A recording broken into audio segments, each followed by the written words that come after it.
La question, c'est au niveau d'une charge publique, est-ce qu'il y a une obligation, selon la loi, de garder des notes, des agendas, ou est-ce que les agendas peuvent disparaître? Les agendas peuvent disparaître. Pouvez-vous nous expliquer aussi pourquoi Bellemare ne pouvait pas contre-interroger les témoins et que maintenant il peut contre-interroger les témoins? Oui, c'est parce que au tout début, Bellemare refusait de se présenter d'abord. Il a tenté de faire annuler cette commission-là, cette commission d'enquête. Il n'a pas réussi. Il a changé d'idée, je pense. Bon.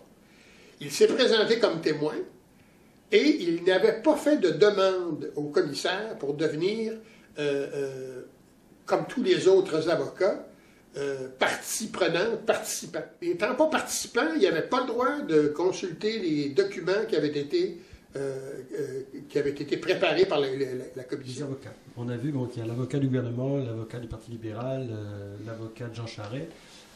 Il y a une perception un peu dans la population que ça fait beaucoup d'avocats contre Bellemare. Est-ce que ça se positionne comme ça ou c'est quoi le rôle de chaque avocat? Le rapport de force vis-à-vis le juge qui préside, l'ex-juge Bastarache, il n'y a absolument aucune influence indue qui fait en sorte qu'une partie est plus forte que l'autre. Parce que ce n'est pas un procès, là. C'est une enquête, une commission d'enquête. Le WILC, c'est justement une déclaration qui n'est pas faite sous serment. On demande au gouvernement pour faire payer son avocat. En fait, il se trouve à faire indirectement une demande à Jean Charest et à ses ministres. Oui. Oui. C'est assez particulier, quand même. Tout à fait. Pour le poursuivre lui-même. Oui, que voulez-vous? Les faits sont là. Si, par exemple, il dit des choses qui sont contraires à la vérité, il est passé, puis surtout relativement à la conduite d'un individu, cet individu-là, s'il se sent attaqué dans sa réputation, on peut prendre des conseils, s'en tenir à la preuve, et il faut s'en tenir au mandat qui nous est confié. Il y a deux sortes de pertes de mémoire, n'est-ce pas? Il ne se rappelle pas exactement des dates, etc.